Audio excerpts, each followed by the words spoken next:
Ladies and gentlemen, those of you who have been following the show and following my reviews, and you are many, know that I am fully entrenched into the action film genre.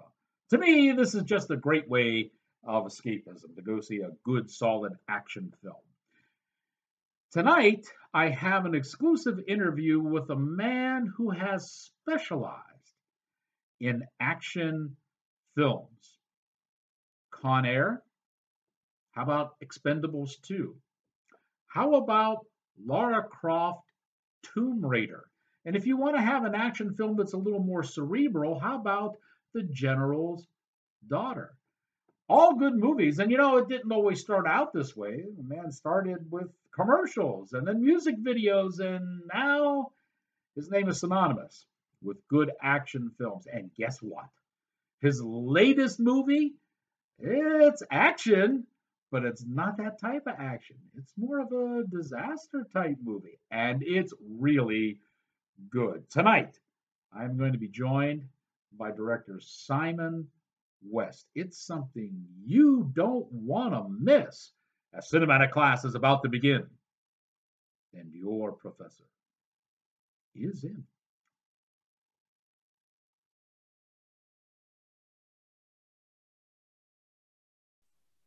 Greetings, salutations, and other sundry affair.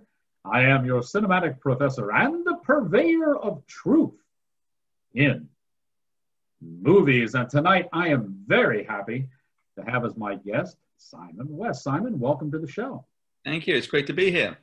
Simon, I think it's safe to say you are, I'm going to call you an expert in the action field of genre. It is a field that is near and dear to my heart, one of my favorites. I love watching action movies.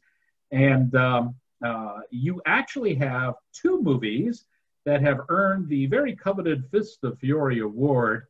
That would be Con Air with Nicolas Cage and John Cusack, and Expendables 2, which starred everybody and their mother in that one. So certainly high kudos indeed. But, sir, your latest movie, we can consider it an action movie, but it's more of a disaster flick. It's called SKYFIRE. And while it's been opened in the Asian market for quite some time and doing quite well, we actually get it here in just a few short weeks. Tell us a little bit about SKYFIRE. Well, SKYFIRE is, as you say, it's a disaster movie, and it's about a volcano which everyone thinks, or a certain amount of people think on the island is dormant. But there's one young female scientist who had a tragic accident, which was a very small child, with this very volcano, and has been obsessed with it her whole life, and now has grown up to be an adult volcanologist. And she is monitoring it, and has actually invented this device with sensors all over the volcano to monitor it, so that she, hopes the same thing that happened to her will never happen to anyone else. Unfortunately, there's an entrepreneur who's a dreamer. He's not really a bad guy. He's more, I like to think more of an Elon Musk dreamer, who decides he wants to turn the island into this wonderful resort and actually take people to the volcano to look at it and admire it. And he sort of amps it up a bit and tries to make it probably more exciting than he thinks it actually is, because as far as he's concerned, it is dormant. But unfortunately, his excavations and his work on the island unleashes a force that he never envisaged. And then it sort of, to my mind, it sort of transitions between an action disaster movie into almost a monster movie, because the volcano becomes the monster. And because that is the bad guy in the film. And really, it's like awakening a beast that should never been, awoken. And they don't realize the forces they've unleashed. And of course, this thing is trying to kill everybody on the island. And so our story is, how do our a small group of scientists and tourists make it off the island before the monster gets them? And so that's how I sort of broadly describe it. Okay, now, full disclosure up front. As a critic, I'm not a big fan of disaster movies. Mhm. But I have to tell you, I had a hoot and a holler with this one. I enjoyed this one immensely. You had a different approach to this one, I thought, and that's why it appealed to me so much. It wasn't as formulaic as most of and also you did this one in China. So explain to the viewers how you approach this movie that deviated from the normal formulaic template disaster film. Well, as I said, I regarded it as a monster movie Mm, because that to me, films are all about characters, and if you're going to have the world, the Earth turn on the humans, then you have to sort of portray that piece of the Earth as a monster, and so it. Once they decided that's what it was, they had decided where it was going to be, and so I set it on this island, which we actually shot in Malaysia, which was in the real jungles and in the real swamps and surrounded by the real snakes and all the things that go with it. And I tend to try and do as much in camera as possible with mm, my effects and stunts and things like that. Now, obviously, I can't blow up a mountain literally, so I do have to rely on some CGI for some of the larger stuff. But for the majority of action, I try and have real things going on in front of the camera. So the actors are really feeling the heat of the flames and the explosions and the ash and the wind. And it's unpleasant, but you can see that in the performances. And it's unpleasant for us, the crew, as well, because we have to sort of go through it for, 100 days as well. But, I gathered a crew from all over the world. We were in, essentially, the edge of the Pacific. So I could draw from Australia, Canada, Hollywood, China, Malaysia. I had 17 nationalities on the crew. mm, And so communication, was interesting at some points. Everyone, spoke some English. And my cast were mainly Chinese, some of the mm. best actors in China. I gathered together, and mostly bilingual. So that was easy. I could direct them in English. And I actually shot a lot of the scenes both in English and Chinese. Really? And so, again, that was another challenge for me. So I would shoot the scene first in English.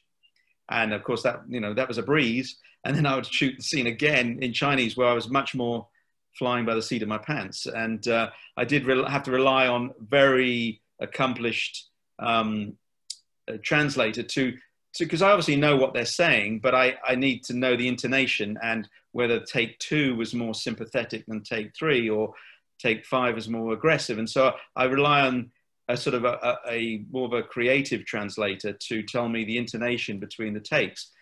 And then during editing, I choose which scene I keep in English and which scene I keep in Chinese. Or sometimes I have an actor, Jason Isaacs, in a scene who didn't speak any Chinese, but I played it that he actually understands it. So I could mix languages within one scene. So it's a very international feel as you get. If you went to one of these Antarctic expeditions or Amazon expeditions, there's a huge collection of different nationalities, and you hear all these languages mixed up. So that to me gave it an authentic kind of international scientific feel.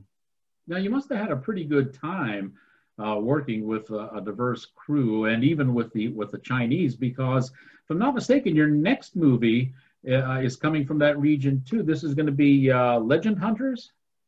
Yes, and that one was. I think I got a little full of myself, and that one I actually shot entirely in Chinese with no English, and that really is intended for the Chinese audience. So I mean, we did have a great time, and we got along, and also SKYFIRE opened #1 in the Yes. box office in China. So then I was offered this chance to do an entirely Chinese film, which was a whole nother experience. Luckily, it did have a lot of action in it and a lot of stunts and effects and everything, so I could feel comfortable with that. And it had a lot less dialogue actually than SKYFIRE, so that's even more of a roller coaster ride. But that's that little chapter of my life is my my 2 Chinese movies. Now these Chinese movies, Simon, did they come around because of some of the production restrictions caused by this virus? I know things in China are a little more open. In fact, their box office, I think, is one of the only box offices that's flourishing and open and raking in a lot of money. Did that have a lot to do with your decision to go over there and make films there? No, I mean, I actually made it before the pandemic hit, so I actually dodged the whole thing. And actually, the Chinese release of SKYFIRE just got out before the pandemic started. Mm-hmm. So in that way, I was lucky. But they do seem to have got back up on their feet quicker. So my next film, when it's released, that one has so many effects and visual effects in it. Unlike all my other films, which are all in camera, that one was a huge CGI endeavor. So there's like a year of CGI in that. So by the time that one comes out, I'm sure it'll be even easier to go to the movies in China. So, you know, so I was just lucky that I missed that whole thing. Are we going to get Legend Hunters, or is it strictly for the Asian box office? I'm hoping so, because I did, work really hard, and it was one of the biggest shoots I've ever done. And it was a gigantic production. And hopefully the sheer size of it will bring it over to the West, because it was an epic shoot, but primarily aimed at the Chinese market. But they are, those films, if they're of a certain type and a certain standard, I think they do come over and do very well in a certain market. Well, last year you were actually appointed as a judge at the Beijing International Film Festival. So did you see something? Oh, I guess what I'm doing is playing the old English professor, and I'm asking you to compare and contrast, if you will, some of the things that you saw, like in the Beijing International Film Festival, and what would be comparable or how they differ from what's typically released out of Hollywood.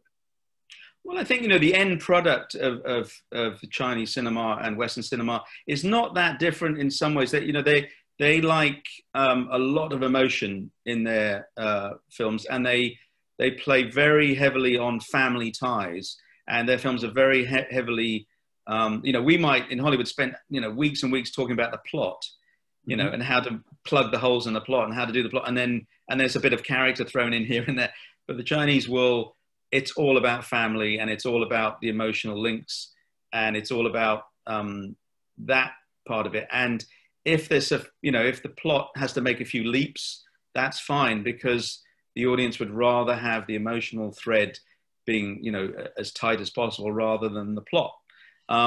It's a different way of thinking. And then production is very different there, is that we're very plan orientated in the West. Like in Hollywood, it's so expensive to shoot that every minute of the day is planned to the ultimate ever. So when you're on the set, you've already spent 6 months, a year planning what you're doing every day. So there's not a lot of room for maneuver on the day or improvisation, because it's very expensive. But in China, they don't tend to prep so much. They have very long shoots. So, and they can change things on the shoot, and they can improvise, and they can elaborate and make things up. And it's, people sort of, bed in on a film in China, and they might be on it a year or 2 years. But that's the shoot, and that's really when everything happens. What we tend to do is plan for a year and then shoot for 3 or 4 months, because that's the expensive part. And it's just a different philosophy of how things are done. But it is fascinating, and they were picking my brains, constantly, because they want to know, what is the difference as well, and why in the West and in Hollywood we have it as such a business. I think in China it's still much more of an art form, and each film is done very differently to the other films, and it's very quirky. How one director works is completely different to another, and they don't have the same rigid structure that we have. So we have computer programs that allocate everything per day, per minute, and they're much more still on an artistic point of view. And I think they're looking to industrialize their film business the way Hollywood has. Interesting. Yeah. It seems like you kind of favor this emotional content in the Chinese film more so than, say, having to explain every little plot twist inside the movie. Other than maybe that philosophy, which you're adapting from them, what do you feel in working with them and being part of their film festival judge and what have you? What do you think you're offering to the Chinese film industry? Well, again, it's I think they're looking to learn how everybody around the world does things, and Hollywood has really set the standard. And so whatever Western country you're shooting in, you're usually shooting the sort of Hollywood system.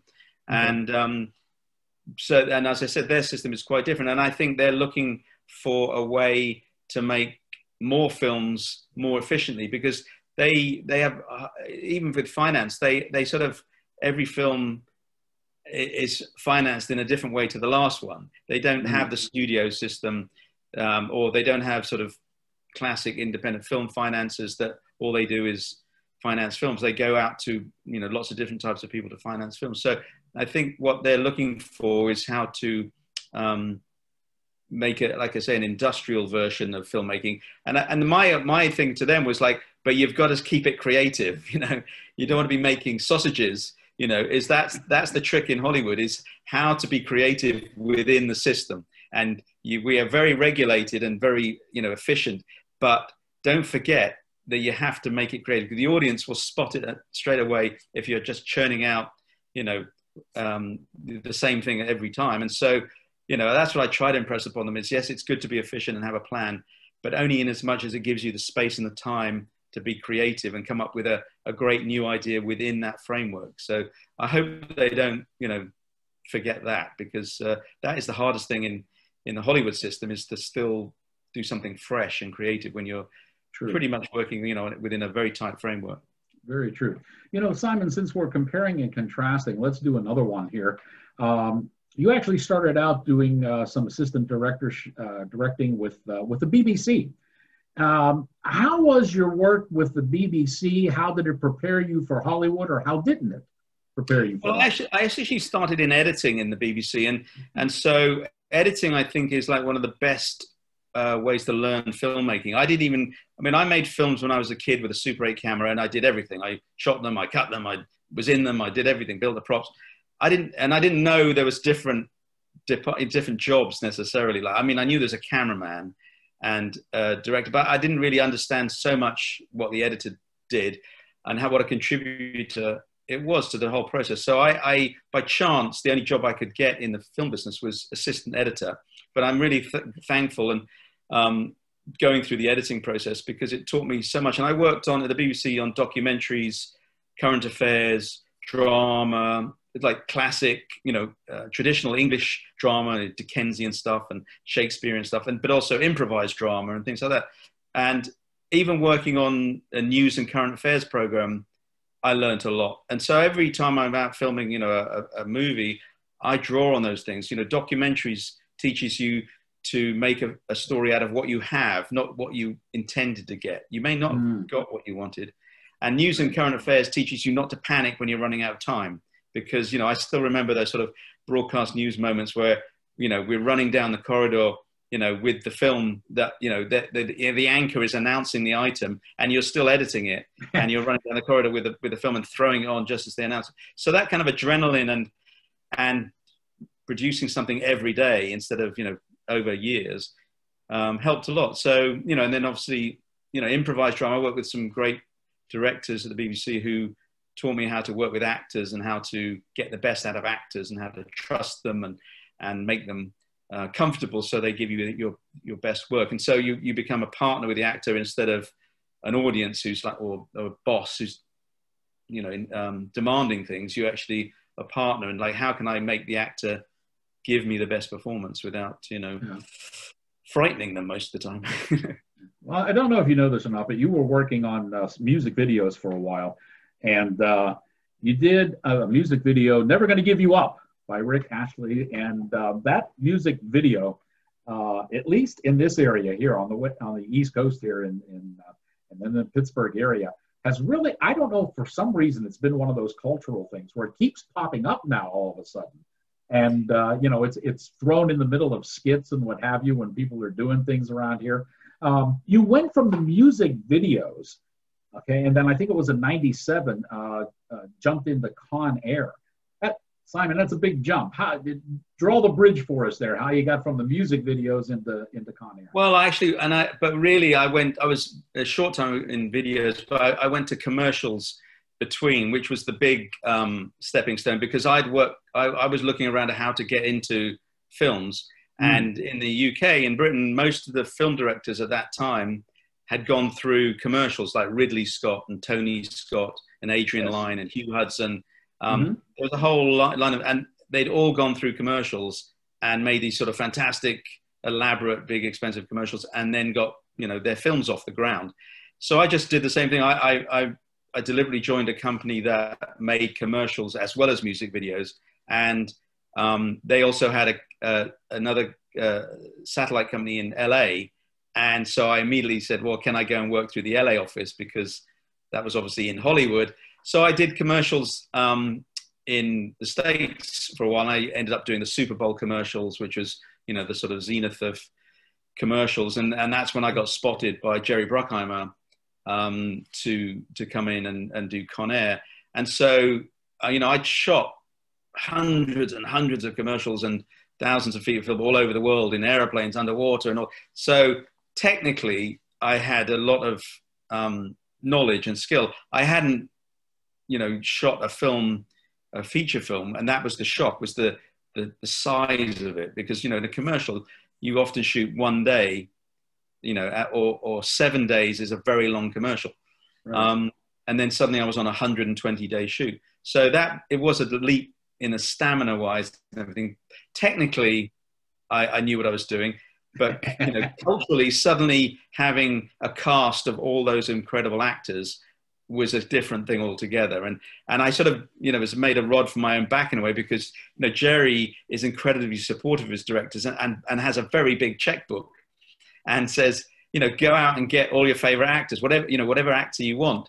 And so I just went and hired all my favorite indie actors who weren't really action movie actors. Right. And they, none of them could turn me down, because I was paying them 4 times the amount that they'd ever earned on any other film. And so, you know, having gathered those great actors together, then I had to sort of marshal them and go, oh my God, now we need to make a film together. And the ironic thing was, of course, in commercials, I had mostly done comedy commercials. I was a comedy director because it was the only ones that had actors and dialogue in. And so I was actually burnt out on comedy. So I deliberately chose an action film for my first film because it wasn't comedy. And I didn't really know anything about action. I had never fired a gun. I'd never thrown a punch in a film. I'd never done a big stunt or anything like that. And so I really had to teach myself on the ground as I was making Con Air, you know, day by day. It was like a most expensive film school you can imagine. And, but at the heart of it, I feel like I probably didn't turn off the comedy muscle, and really Con Air ended up being quite a bit of a comedy with some big action in the background. So I couldn't really get away. But a lot of those action movies do that, though. A lot of the action. Yeah, I mean, I think they've started to do that, or they did afterwards. But before that, I think, you know, the classic. It was sort of there were one-liners. You blow something up, you say a one-liner. You blow something up, and I think that kind of weird, bizarre, ironic, character-based humor was slightly different. And so I think it's much more prevalent now, because I think, you know, the humor has got very sophisticated in action movies now. Yeah. You know, because they are very funny. Whereas before, I think they were kind of a little bit more cheesy. They were a bit more, you know, that kind of classic Bond, you know, one-liner after the big scene. But so yeah, that was how I transitioned. You know, we're talking about some influence you've had on things, and, you know, I'm going to apologize up front, because I know I'm not going to say this right, but are you still on the board of directors for, help me with this word, Aberystwyth University? Oh, Aberystwyth. Oh, Aberystwyth. Okay, I knew I would butcher that. Yeah, it's Welsh. It's Welsh. So Aber means mouth of, and Ystwyth is the river that goes through it. So it's the mouth of the Ystwyth River, Aberystwyth. Are you still on their board of directors? Yes, but very occasionally, because of this pandemic, we haven't really been able to get together recently. But yeah, I had it was the initial setup of their film program was what I was mostly involved with. That was sort of saying what I think should be on it, what I would look for in candidates coming out of that system, things like that. So my involvement was really at the setup of it, not so much, you know, once it's running now. I see. I went online and I took a look at their program. I thought it was really impressive.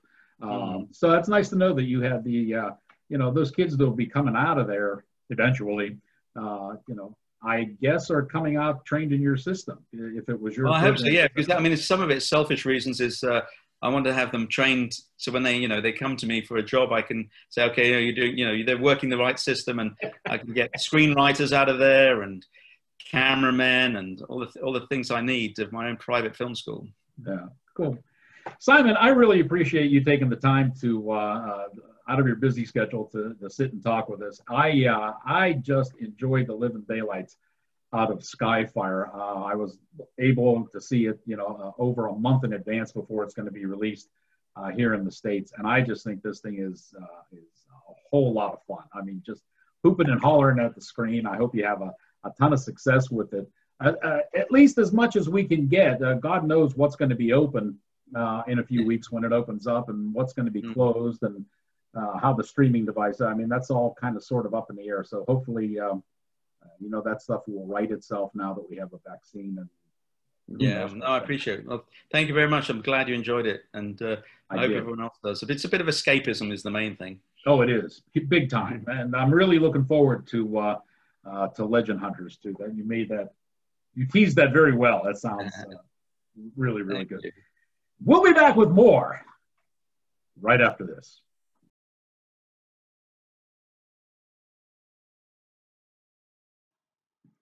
SKYFIRE, a monster movie about a volcano. Kind of like the way that sounds. Thanks again to Simon West. Interesting individual and great filmmaker. So that now that you have learned what you have learned, here endeth your lesson.